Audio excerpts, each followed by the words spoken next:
over? Is the ceasefire done? Is the MOU dead? It's a very interesting question.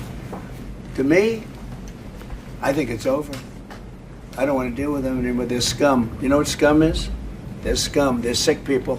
Over. ನಮಸ್ಕಾರ ಸ್ನೇಹಿತರೆ, ನಾನು ನಿಮಗೆ ಮೊದಲೇ ಹೇಳಿದ ಹಾಗೆ US Iran peace negotiation drama ಮತ್ತು ಟ್ರಂಪ್ ಸಾಹೇಬ್ನ ಸುಳ್ಳು ತುಂಬಾ ದಿನ ಉಳಿಯೋದಿಲ್ಲ ಅಂತ. ಮತ್ತು ಇವತ್ತು ಆಗ್ತಾ ಇರೋದು ಅದೇ ಥರನೇ. ಮಿಡ್ಲ್ ಈಸ್ಟ್ನಲ್ಲಿ ಮತ್ತೆ ಒಂದು ದೊಡ್ಡ ಕ್ರೈಸಿಸ್ ಶುರು ಆಗೋಕ್ಕೆ ಎಲ್ಲ ತಯಾರಿ ನಡೀತಾ ಇದೆ. ಇವತ್ತು ನೋಡಿದ್ರೆ ಸೀಸ್ ಫೈರ್ ಕೂಡ ಕೊಲಾಪ್ಸ್ ಆಗ್ತಿರೋ ಹಾಗೆ ಕಾಣಿಸ್ತಾ ಇದೆ. ಅದೇ ಸಮಯದಲ್ಲಿ ಅಮೆರಿಕ, ಇರಾನ್ ಮತ್ತು ಇಸ್ರೇಲ್ ಈ ಮೂರು ರಾಷ್ಟ್ರಗಳು ಯುದ್ಧಕ್ಕೆ ನಾವು ಸಿದ್ಧ ಅಂತ ಸ್ಟೇಟ್ಮೆಂಟ್ ಕೊಡ್ತಾ ಇದ್ದಾರೆ. ಆದರೆ ನಿಮ್ಮ ಕಣ್ಣಿಗೆ ಕಾಣ್ತಿರೋದು ಕೇವಲ ಆಪ್ಟಿಕ್ಸ್ ಮಾತ್ರ. ಈ ಆಪ್ಟಿಕ್ಸ್ ಹಿಂದೆ ಇನ್ನೊಂದು ದೊಡ್ಡ ಗೇಮ್ ನಡೀತಾ ಇದೆ. ಅದೇನಂದ್ರೆ, ಒಂದು ಹೊಸ ಸೆಕ್ಯೂರಿಟಿ ಇಂಟೆಲಿಜೆನ್ಸ್ ಆರ್ಡರ್ನ ಇಲ್ಲಿ ಈ ಮೂರು ರಾಷ್ಟ್ರಗಳು ಸೇರಿ ನಿರ್ಮಿಸೋ ಪ್ರಯತ್ನ ಮಾಡ್ತಾ ಇದ್ದಾರೆ. ಈ ಮೂರು ಜನ ಪ್ಲೇಯರ್ಸ್ ಅಂದ್ರೆ US, ಇಸ್ರೇಲ್ ಮತ್ತು ಇರಾನ್. ಈ ಗೇಮ್ನ ಅರ್ಥ ಮಾಡ್ಕೊಳ್ಳೋದು ನಿಮ್ಗೆಲ್ಲರಿಗೂ ತುಂಬಾ ಮುಖ್ಯ.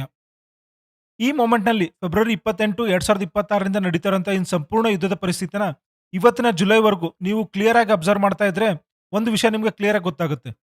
ಇಸ್ರೇಲ್ ಬಯಸ್ತಾ ಇರೋ ವಿಷಯ ಏನಂದ್ರೆ, ಇರಾನ್ ಅನ್ನ ಕಂಪ್ಲೀಟ್ ಲೆವೆಲ್ ನಲ್ಲಿ ಡಿಸ್ಟ್ರಾಯ್ ಮಾಡಬೇಕು, ಇರಾನ್ನ ಪ್ರಾಕ್ಸಿ ಗ್ರೂಪ್ಸ್ ಹೆಜ್ಬುಲ್ಲಾನ ಪೂರ್ತಿ ಬೇರು ಸಮೇತ ಕಿತ್ತಾಕ್ಬೇಕು ಅಂತ. ಮತ್ತೆ ಕೊನೆಯದಾಗಿ ಇರಾನ್ನಲ್ಲಿ ಇರುವಂತಹ ಒಂದು ಆಂಟಿ ಇಸ್ಲಾಮಿಕ್, ಪ್ರೋ ಡೆಮೊಕ್ರೆಟಿಕ್ ಮತ್ತೆ ಪ್ರೋ ಮಾಡರ್ನ್ ಗವರ್ಮೆಂಟ್ ನ ಅಧಿಕಾರಕ್ಕೆ ತರಬೇಕು ಅನ್ನೋದು. ನೆಕ್ಸ್ಟ್, US ಒಂದೇ ಒಂದು ವಿಷಯನ ಬಯಸ್ತಾ ಇದೆ, ಒಂದು ದೊಡ್ಡ ಕಮರ್ಷಿಯಲ್ ಡೀಲ್. ಅದರ ಬೇಸಿಸ್ ಮೇಲೆ ಇಡೀ ಜಗತ್ತಿನಲ್ಲಿ ತನ್ನ ಎಕನಾಮಿಕ್ ಡಾಮಿನೆನ್ಸ್ ನ ಮತ್ತಷ್ಟು ಬಲಪಡಿಸಿಕೊಳ್ಬೇಕು ಅಂತ.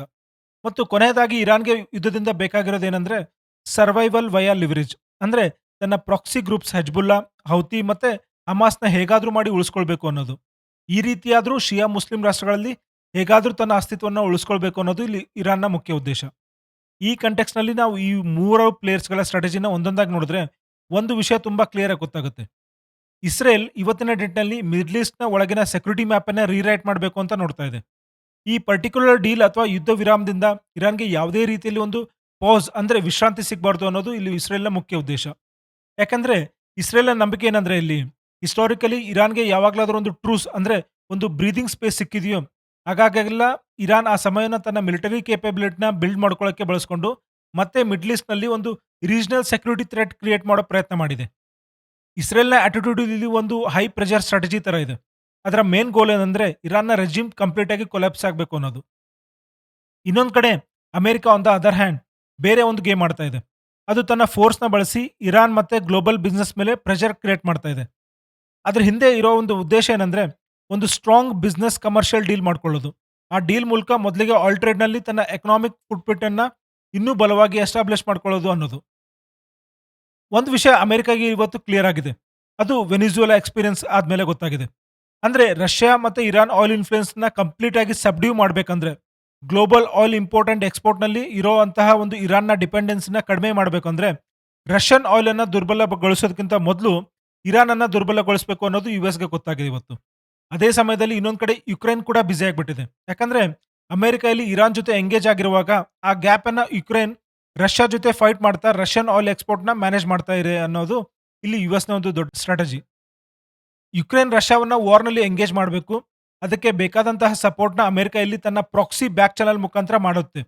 ಇಲ್ಲಿ ಎಲ್ಲೋ ಒಂದು ಲಾಂಗ್ ರನ್ ಅಲ್ಲಿ ಈ ವಾರ್ ಸಿಚುವೇಶನ್ ಹೀಗೆ ಕಂಟಿನ್ಯೂ ಆದ್ರೆ ರಷ್ಯಾ ಮತ್ತೆ ಇರಾನ್ ಎರಡೂ ಕೊಲಾಪ್ಸ್ ಆಗ್ಬಿಟ್ರೆ ಅವರ ಸಂಪೂರ್ಣ ಆಯಿಲ್ ಬಿಸ್ನೆಸ್ ಅಮೆರಿಕದ ಕಂಟ್ರೋಲ್ಗೆ ಬಂದ್ಬಿಡುತ್ತೆ.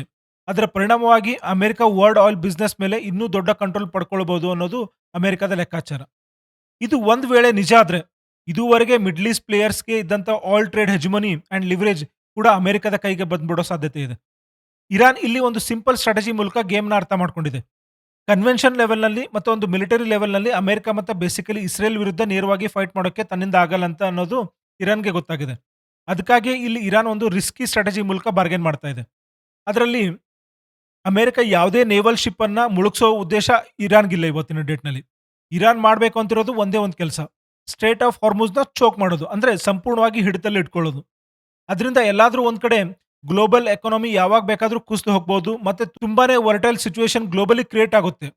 ಆವಾಗ ಕಂಪ್ಲೀಟ್ ವರ್ಲ್ಡ್ ಅಮೆರಿಕ ಮತ್ತೆ ಇಸ್ರೇಲ್ ವಿರುದ್ಧ ತಿರುಗಿ ಬಿದ್ದಾಗ ಇರಾನ್ ನೆಗೋಷಿಯೇಷನ್ ಟೇಬಲ್ಗೆ ಹೋಗ್ಬೋದು ಅನ್ನೋದು ಇರಾನ್ನ ಒಂದು ಲೆಕ್ಕಾಚಾರ.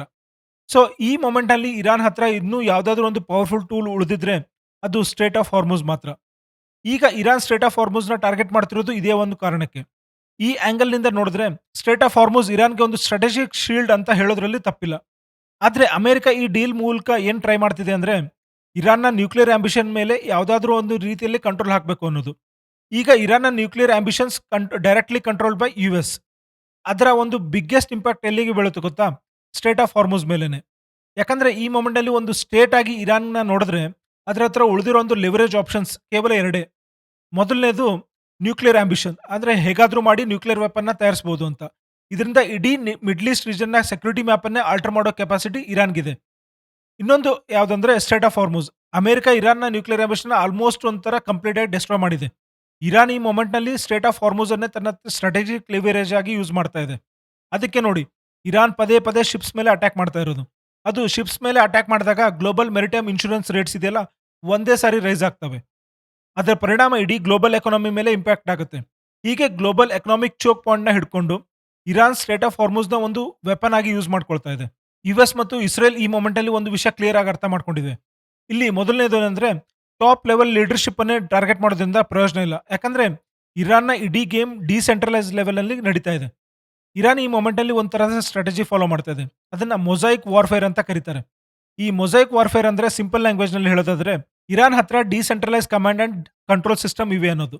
ಅಂದ್ರೆ ಒಂದೇ ಜಾಗದಿಂದ ಎಲ್ಲ ಆಪರೇಷನ್ಸ್ ಕಂಟ್ರೋಲ್ ಆಗೋದಿಲ್ಲ. ಬೇರೆ ಬೇರೆ ಲೆವೆಲ್ಸ್ ನಿಂದ ಡಿಸಿಷನ್ಸ್ ಮತ್ತೆ ರೆಸ್ಪಾನ್ಸ್ ಬರ್ತವೆ. ಈ ಕಂಟೆಕ್ಸ್ ನಲ್ಲಿ ಅಮೆರಿಕ ಮತ್ತು ಇಸ್ರೇಲ್ನ ಸ್ಟ್ರಾಟಜಿ ಏನಂದ್ರೆ ಅವರು ಇರಾನ್ ಅನ್ನ ಸ್ಟ್ರಕ್ಚರಲ್ ಲೆವೆಲ್ ಅಲ್ಲಿ ಡಯಾಗ್ನೋಸ್ ಮಾಡ್ತಾ ಇದ್ದಾರೆ. ಅಂದ್ರೆ ಇರಾನ್ ಮೇಲೆ ಅಟ್ಯಾಕ್ ಆದ್ಮೇಲೆ ಯಾವ ಯಾವ ಡಿಸೆಂಟ್ರಲೈಸ್ ಲೆವೆಲ್ ನಿಂದ ರೆಸ್ಪಾನ್ಸ್ ಬರ್ತವೆ ಅನ್ನೋದನ್ನ ತಿಳ್ಕೊಳ್ಳೋಕೆ ಇಲ್ಲಿ ಪ್ರಯತ್ನ ಮಾಡ್ತಾ ಇದ್ದಾರೆ. ಯಾವ ಯಾವ ಡಿಸೆಂಟ್ರಲೈಸ್ ಲೆವೆಲ್ ನಿಂದ ರೆಸ್ಪಾನ್ಸ್ ಬರ್ತವೆ ಮುಂದೆ ಹೋಗ್ತಾ ಹೋಗ್ತಾ ಆ ಕಮಾಂಡ್ ಅಂಡ್ ಕಂಟ್ರೋಲ್ ಚಾನಲ್ಸ್ ನ ಒಂದೊಂದಾಗಿ ಡೆಸ್ಟ್ರಾಯ್ ಮಾಡೋದು ಅವರ ಮೇನ್ ಪ್ಲಾನ್. ಇಲ್ಲಿ ಒಂದು ವಿಷಯ ಹೇಳೋದ್ರಲ್ಲಿ ತಪ್ಪಿಲ್ಲ. ಅಮೆರಿಕ ಮತ್ತು ಇಸ್ರೇಲ್ ಇಬ್ರು ಈ ವಿಷಯಕ್ಕೆ ಸಾಕಷ್ಟು ಫ್ರಸ್ಟ್ರೇಟೆಡ್ ಆಗಿದ್ದಾರೆ. ಯಾಕಂದ್ರೆ ಇಷ್ಟೆಲ್ಲ ಅಟ್ಯಾಕ್ಸ್ ಅಂಡ್ ಆಪರೇಷನ್ಸ್ ಮಾಡಿದ್ರು ಕೂಡ ಅವರು ಇರಾನ್ನ ರೆಜಿಮ್ನ ಕಂಪ್ಲೀಟ್ ಆಗಿ ಕೊಲಾಪ್ಸ್ ಮಾಡೋಕ್ಕೆ ಸಾಧ್ಯ ಆಗಲಿಲ್ಲ. ಹಾಗಾಗಿ ಈಗ ಇಸ್ರೇಲ್ ಅಂಡ್ ಅಮೆರಿಕದ ವಾರ್ ಸ್ಟ್ರಾಟಜಿಕ್ ಅಪ್ರೋಚ್ ಇದೆಲ್ಲ ಕಂಪ್ಲೀಟ್ ಆಗಿ ಚೇಂಜ್ ಆಗಿದೆ. ವಿಶೇಷವಾಗಿ ಡಿಸೆಂಟ್ರಲೈಸ್ ಲೆವೆಲ್ನಲ್ಲಿ ಇರುವಂತಹ ಆ ಸ್ಟ್ರಾಟಜಿಕ್ ನೋಟ್ಸ್ ಮೇಲೆ ಅವರು ಜಾಸ್ತಿ ಫೋಕಸ್ ಮಾಡ್ತಾ ಇದ್ದಾರೆ. ಸ್ಟೇಟ್ ಆಫ್ ಹಾರ್ಮುಜ್ ಅನ್ನೋದು ಇಲ್ಲಿ ಮೊದಲಿಂದಲೂ ಒಂದು ರಿಸ್ಟ್ರಿಕ್ಟೆಡ್ ಪ್ಯಾಸೇಜ್ ವೇ. ಯಾಕಂದ್ರೆ ಅದು ಚಿಕ್ಕದಾದ ಒಂದು ಜಲಮಾರ್ಗ. ಅದರೊಳಗೆ ಸಾಕಷ್ಟು ಚಿಕ್ಕ ಚಿಕ್ಕ ಐಲ್ಯಾಂಡ್ಸ್ ಕೂಡ ಇದಾವೆ. ಈ ಕಂಟೆಕ್ಸ್ ನಲ್ಲಿ ಅಲ್ಲಿ ಓಡಾಡೋ ದೊಡ್ಡ ದೊಡ್ಡ ಆಲ್ ಟ್ಯಾಂಕರ್ಸ್ ಹಾಗೆ ಎಲ್ಲಂದ್ರಲ್ಲಿ ಫ್ರೀಲಿ ಮೂವ್ ಆಗೋಕ್ಕೆ ಸಾಧ್ಯ ಇಲ್ಲ. ಅದಕ್ಕೆ ಸ್ಟೇಟ್ ಆಫ್ ಹಾರ್ಮುಜ್ ನಲ್ಲಿ ಇರಾನ್ ಏನ್ ಬಯಸ್ತಾ ಇದೆ ಅಂದ್ರೆ ತನ್ನ ಟೆರಿಟರಿ ಹತ್ರ ಇರುವಂತಹ ನಾರ್ದರ್ನ್ ಪ್ಯಾಸೇಜ್ ಮೂಲಕನೇ ಎಲ್ಲಾ ಶಿಪ್ಸ್ ಹಾದು ಹೋಗ್ಬೇಕು ಅಂತ. ಇದರಿಂದ ಆ ಪ್ರದೇಶದ ಮೇಲೆ ತನ್ನ ಡಾಮಿನೆನ್ಸ್ ಇನ್ನೂ ಇರಾನ್ ಜಾಸ್ತಿ ಮಾಡ್ಕೊಳ್ಬಹುದು ಅಂತ. ಆದ್ರೆ ಅಮೆರಿಕದ ಪ್ರಿಫರೆನ್ಸ್ ಮಾತ್ರ ಸದರ್ನ್ ರೂಟ್. ಅದಕ್ಕೆ ಕಾರಣ ಅಂದ್ರೆ ಈ ರೂಟ್ ಗಲ್ಫ್ ಆಫ್ ಒಮನ್ ಹತ್ರ ಇದೆ. ಹೀಗಾಗಿ ಶಿಪ್ಸ್ ಆ ದಾರಿಯಲ್ಲಿ ಪಾಸ್ ಆದ್ರೆ ಸಹಜವಾಗಿ ಆ ಪ್ರದೇಶದಲ್ಲಿ ಅಮೆರಿಕದ ಡಾಮಿನೆನ್ಸ್ ರಿಲೇಟಿವ್ಲಿ ಜಾಸ್ತಿ ಇರುತ್ತೆ. ಆದ್ರೆ ಒಂದು ವಿಷಯ ಮಾತ್ರ ಇಲ್ಲಿ ಪಕ್ಕ, ಈ ಹೊಸ ಸೆಕ್ಯೂರಿಟಿ ಮ್ಯಾಪ್ ನಲ್ಲಿ ಕೊನೆಗೆ ಯಾರು ಇವೆನ್ಶಿಯಲಿ ವಿಜಯಶಾಲಿ ಆಗ್ತಾರೆ ಅನ್ನೋದನ್ನು ಸಮಯನೇ ಹೇಳಬೇಕು. ಯಾಕಂದ್ರೆ ಈ 3 ಜನ ಪ್ಲೇಯರ್ಸ್ಗಳ ಡಿಟರ್ಮಿನೇಷನ್ ಮತ್ತು ಯುದ್ಧೋತ್ಸಾಹ ಈ ವರ್ಷ ಫೆಬ್ರವರಿಯಲ್ಲಿ ಶುರುವಾದಾಗ ಎಷ್ಟಿತ್ತೋ ಇವಾಗ ಅದರ ದುಪ್ಪಟ್ಟಾಗಿದೆ. ಹಾಗಾಗಿ ಮುಂದೆ ಏನಾಗುತ್ತೆ ಅನ್ನೋದನ್ನ ನೋಡ್ತಾ ಇರೋಣ. ಯಾಕಂದ್ರೆ ಇದು ತುಂಬಾ ಇವಾಲ್ವಿಂಗ್ ಸಿಚುವೇಶನ್. ಮತ್ತೆ ನಮ್ಮ ಮುಂದಿನ ವಿಡಿಯೋದಲ್ಲಿ ಸಿಗೋಣ. Iran and US seize fire ಬಗ್ಗೆ ಫೇಲ್ ಆಗಿರೋದ್ರ ಬಗ್ಗೆ ನಿಮ್ಮ ಅಭಿಪ್ರಾಯನ ಈ ಕಮೆಂಟ್ ನಲ್ಲಿ ತಿಳಿಸಿ. ವಿಡಿಯೋ ಇಷ್ಟ ಆದರೆ ಲೈಕ್ ಮಾಡಿ, ಶೇರ್ ಮಾಡಿ, ಮತ್ತೆ ಇಂತಹ ಡೀಪ್ ಜಿಯೋ ಪೊಲಿಟಿಕಲ್ ಅನಾಲಿಸಿಸ್ಗಾಗಿ ನಮ್ಮ ಚಾನಲ್ನ ತಪ್ಪದೇ ಸಬ್ಸ್ಕ್ರೈಬ್ ಮಾಡಿ. ಧನ್ಯವಾದಗಳು.